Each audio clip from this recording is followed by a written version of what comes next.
Selamat pagi teman-teman, kita berjumpa lagi ya dalam video pembelajaran online masih tentang modulnya bisnis strategi ya, bagaimana meracik strategi bisnis supaya hasilnya menjadi lebih optimal ya bagi perusahaan Anda ya atau kantor di mana Anda bekerja. Jadi bisnis strategi atau strategic management. Nah, dalam video kali ini kita akan bicara mengenai 3 jenis pilihan strategi ya yang dikenal dalam ilmu strategi ya. Jadi mari coba kita lihat.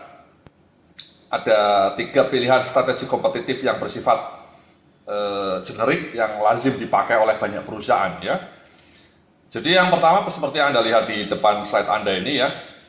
Strategi pertama disebut low cost leadership strategy atau strategi yang berfokus pada penyediaan produk jasa yang relatif lebih murah dibanding yang ditawarkan pesaing.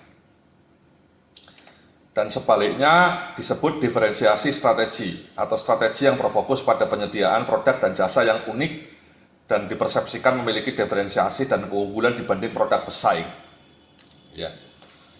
Jadi itu dua pilihan ya di antara 3 pilihan, nanti yang ketiganya nanti kita akan bahas. Yang pertama kita sebut sebagai low cost strategy ya. Contohnya ya Lion Air misalnya, ya Lion Air itu low cost airline, mereka strateginya memang biaya murah. Karena murah ya memang mutunya kemudian tidak begitu maknyus, ya mutunya mungkin tidak begitu optimal karena produknya memang murah. Atau kemudian Anda juga bisa lihat smartphone ya, smartphone itu juga low cost smartphone ya, fitur-fiturnya menjadi terbatas karena harganya juga murah. Jadi pendekatan low cost itu intinya Anda bersaing dari sisi harga. Anda mencoba memberikan produk yang harganya lebih murah dibanding kompetitor. Ya. Dulu kalau dalam laptop kita kenal juga Dell. Dell itu satu perusahaan yang memang low cost ya, dibanding misalnya MacBook Air atau kemudian dibanding misalnya HP atau dibanding misalnya Compaq dulu ya. Zaman dulu ketika Compaq masih ada ya, sebelum diakuisisi oleh HP. Kemudian kita juga kenal motor Cina dulu ya, atau mobil-mobil Cina. Sekarang juga banyak beredar ya, truk-truk juga banyak. Truk-truk itu banyak yang bikinan Cina dan harganya murah dibanding Fuso, dibanding Hino, ya, dibanding Mitsubishi. Itu adalah pendekatan yang low cost ya. Jadi kita lebih mengejar volume, lebih mengejar penjualan yang banyak dengan harga yang relatif lebih murah, sehingga marginnya juga tipis. Sementara kalau diferensiasi strategi itu sebaliknya ya, jadi perusahaan Anda mengejar pada produk-produk premium ya, contoh yang paling legendaris ya misalnya BMW ya, mobil Mercedes-Benz, BMW, kemudian Porsche, atau kalau dalam handphone iPhone itu produk-produk premium, atau kalau kafe Starbucks gitu ya. Jadi mereka mencoba menciptakan diferensiasi dalam dirinya sehingga mereka berhak mencas harga yang premium. Seperti smartphone iPhone itu sebenarnya biaya produksinya hanya sekitar 3 jutaan ya, biaya produksinya ya. Tapi kemudian mereka jual sampai 10 juta, 9 juta. Jadi selisih antara 3 juta sampai 10 juta itu namanya premium gap, diferensiasi price.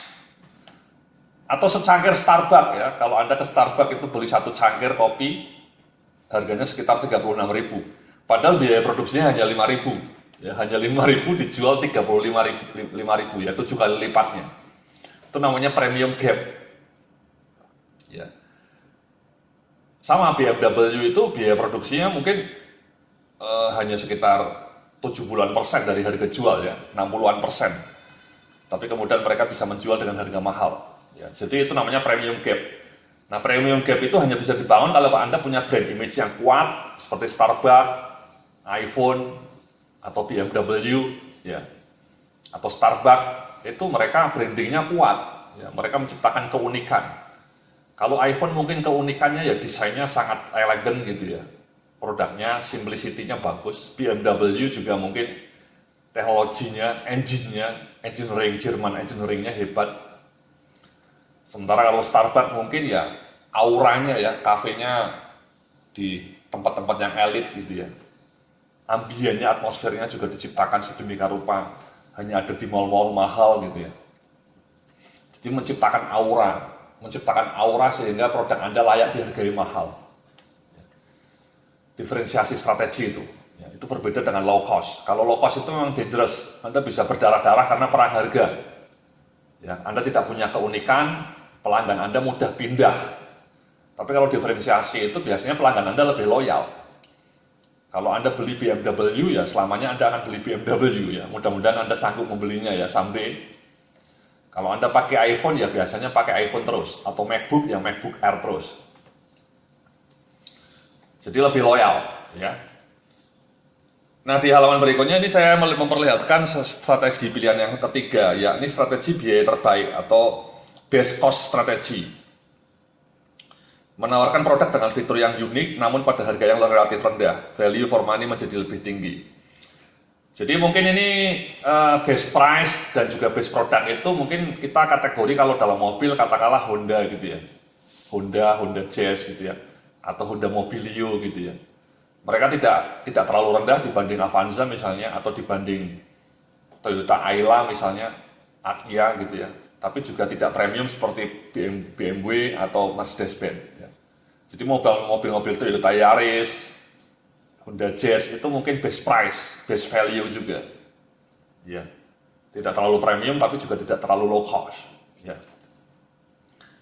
Nah, di handphone mungkin juga ada juga ya, misalnya kayak OnePlus One itu mungkin tengah-tengah base price, tapi fiturnya juga bagus, tidak kalah dengan iPhone, tapi harganya cuma 4 jutaan.